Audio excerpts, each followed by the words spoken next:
আলিমি আলাল আবিদি কাফাদলি আলা আদনাকুম সুম্মা ক্বালা ইন্নাল্লাহা ওয়া মালাইকাতু ওয়া হুব্বুল হুত ওয়া নুমলাতু ফি যুহরিহা লিসাল্লুনা আলা মুআল্লিমুন নাসিল খাইর।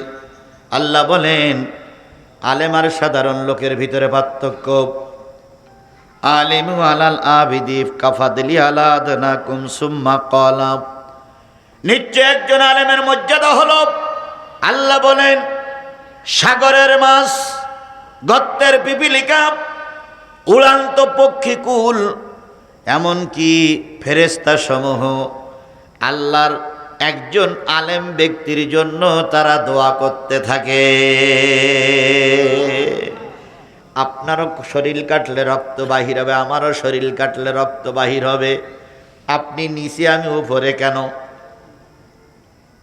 আপনি নিচে, আমি উপরে কেন? আপনার আমার মর্যাদা, আপনিও রাতের ভাত খেয়েছেন অথবা খাবেন, আমিও খেয়েছি। কিছুক্ষণ পরে আপনারও ছোট রুমি যাওয়া লাগবে, আমারও ছোট রুমি যাওয়া লাগে। আপনিও বিয়ে করেন, আপনারও ছেলে মেয়ে হয়, আমারও ছেলে মেয়ে হয়। আপনিও বাজার করেন, আমিও বাজার করি। তবে আপনার মর্যাদা কম কেন, আমার মর্যাদা একটু বেশি কেন? শুধুমাত্র আল্লাহ পাক এই অন্তরের ভিতরে একটু কোরআন ঢুকাই দিয়েছে।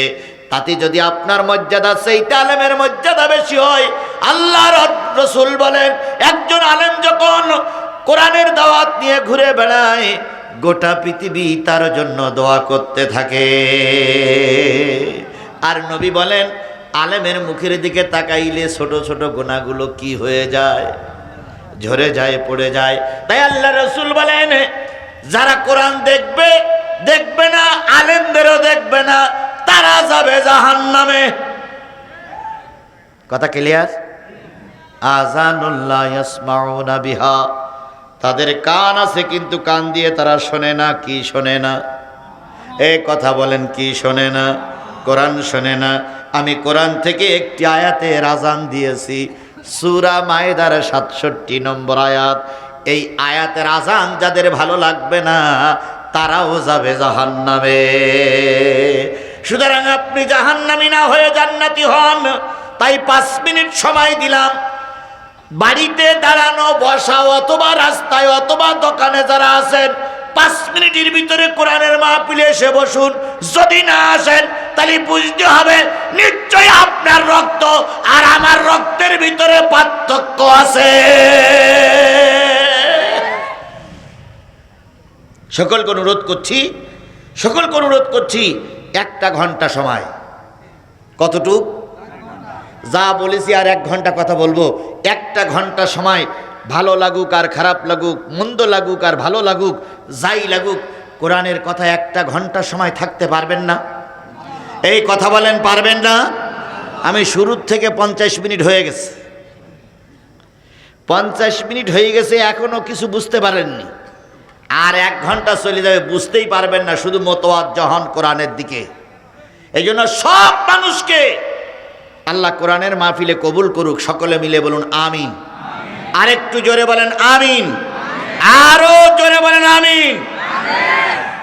তাহলে 1 ঘন্টা সময় থাকবেন তো? কারা কারা থাকতে রাজি আছেন একটু হাত তুলে দেখান তো, যে আমরা থাকবো ইনশাল্লাহ। হুজুর দেখেন তো, কেটা কেটা হাত তুলিনি? মাশাআল্লাহ, হাত নামান। আমি জাস্ট 12টার আগে অথবা 12টার সময় মোনাজাত করবো ইনশাল্লাহ। আপনার কোনো সিগন্যাল দেওয়া লাগবে না, আর সিগন্যাল দিলেও আধা ঘন্টা বাড়বে না। সুতরাং 12টা পর্যন্ত সময়। এখন বাজে হলো 11টায় প্রায় 10, তালি আর 50 মিনিট। আল্লাহ এই 50টা মিনিট আলোচনা করেছি, 60 মিনিট, 1 ঘন্টা আলোচনা হয়েছে, আর 50টা মিনিট কবুল করুক। সকলে মিলে বলুন তো আমিন।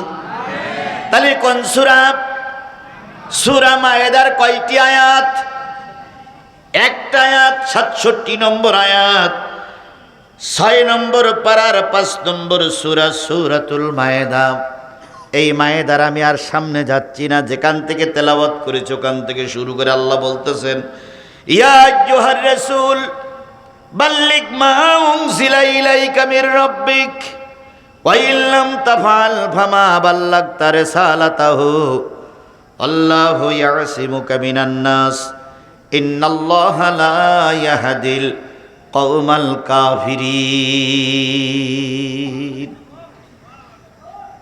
দুই একজন উঠলেন, আমার এই ভাই বড় ভাই উঠে যাচ্ছে কে? ইয়া আইয়ুহার রাসূল, হে আমার নবী, বাল্লিগ মা উনজিলা ইলাইকা মির রাব্বিক, হে নবী, রবের পক্ষ থেকে তোমার কাছে যা নাজিল করা হয়েছে এগুলো সব মানুষের কাছে পৌঁছায়া দাও। রবের পক্ষ থেকে নাজিল হলো যে জিনিসটা, সেই জিনিসটার নাম কি? আরো জোরে বলেন। মানুষের কাছে পৌঁছায়া দাও, আদেশটা কে করছে? আরো জোরে বলেন। কাকে বলছে? নবীকে বলছে। এখন নবী নাই, তাহলে এই কোরআন পড়ার আর দরকার আছে? এটা তো নবীর জন্য।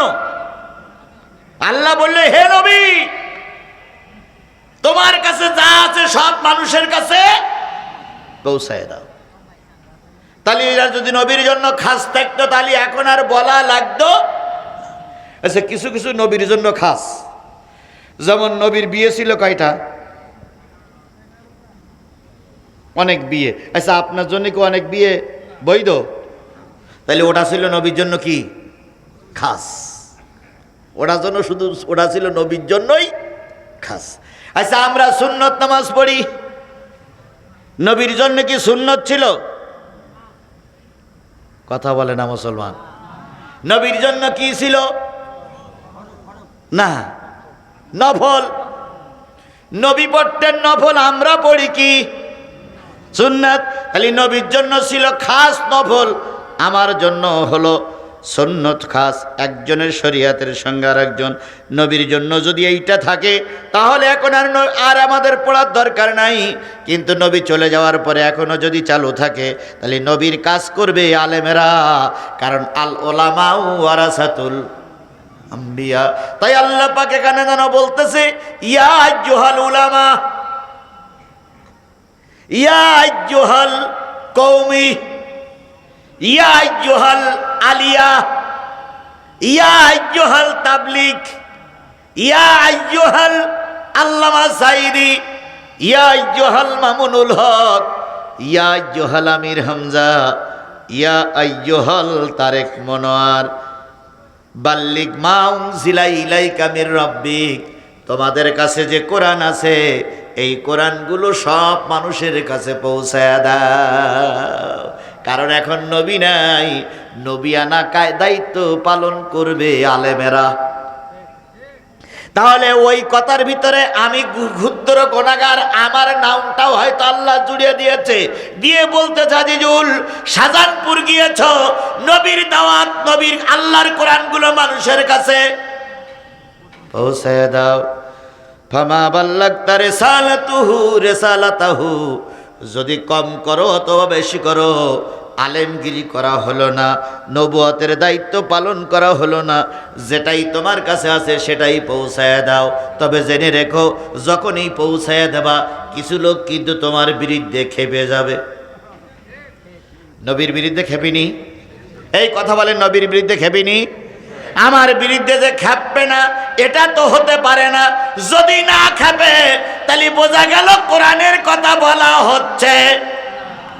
ও ভাই, খুব মজা পেয়েছিলাম সেই দিন, যেদিন আমার প্রিয় সান্নু ভাই, আমার একবার প্রাণ প্রিয় ভাই সান্নু ভাই যেদিন মাহফিলটা বন্ধ করে দিয়েছিল, আমার লক্ষ লক্ষ মানুষ, কত মানুষ যে সেদিন এসেছিল, এই মানুষগুলো কানতে কানতে যাচ্ছিল। আর সান্নু ভাইয়ের জন্য যে কি দোয়া করছিল রে ভাই, ওই দিন আমার জীবনটা দারুণ ভালো লেগেছিল। দোয়া কাজে লেগে গেছে না?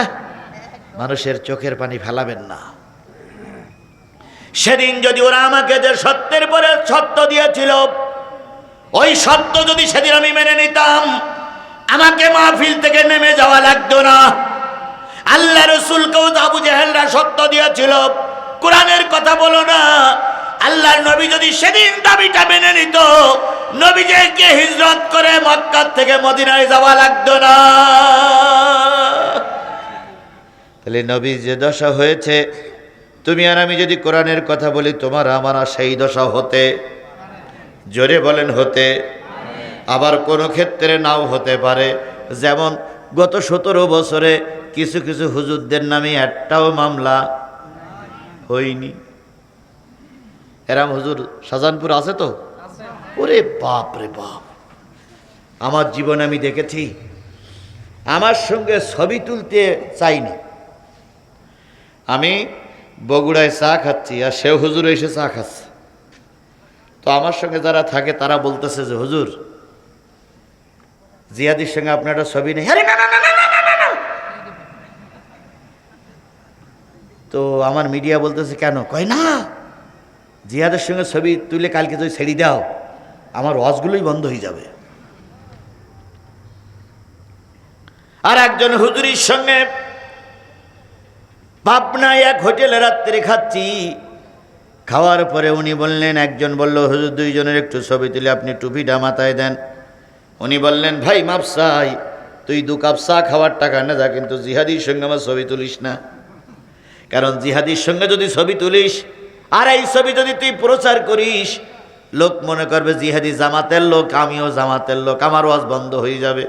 জিহাদি চলতে জামাত চলবে না। আমি তাদের দোষারোপ করি না, সারা সেই দিন বাসার তাকিদে কত হিকমত অবলম্বন করেছিল। 5 তারিখের পরের থেকে দেখলাম তারাই আগেই সাইদির জন্য দোয়া করতেছে, তারাই এমন মাঝে কথা বলতেছে মনে হলে দেখলি মনে হচ্ছে ওরাই সব রাজমিস্ত্রি আর আমরা হলাম জোগাড়িয়ে। তাহলে এমনও হুজুর ছিল যাদের আমলনামায় একটাও মামলা ছিল না। মাজিরা ক্যান্টনমেন্টের সামনে 2 হুজুর চা খাচ্ছে, দোকানদার জিজ্ঞেস করছে 2 জন হুজুর আপনারা ইমাম, মসজিদের ইমাম, চা খান, আপনার নামে মামলা ওনার নামে মামলা নেই কেন? যার নামে মামলা নেই সে বলতেছে আমি একটু বুদ্ধি শুদ্ধি করি চলি, এই জন্য আমার নামে একটাও মামলা হয় না। এরম বুদ্ধি শুদ্ধি করে পাশ কাটাই চলে গেছে, এরকম লোক আমার সমাজে আছে না নাই? এবার বলুন তো রসুলের জেল খাটা লাগিয়েছিল না লাগেনি? এই কথা বলেন, রসুলের জেল খাটা লেগেছে না লাগেনি? 3.5 বছর আল্লাহ রসুল এই কোরআনের জন্য জেল খাটলো, আর তোমার একটা দিনের জন্য 17 বছরে কেউ জিজ্ঞাসা করেনি তোমার ইসলাম আর রসুলের ইসলাম এক হয়নি?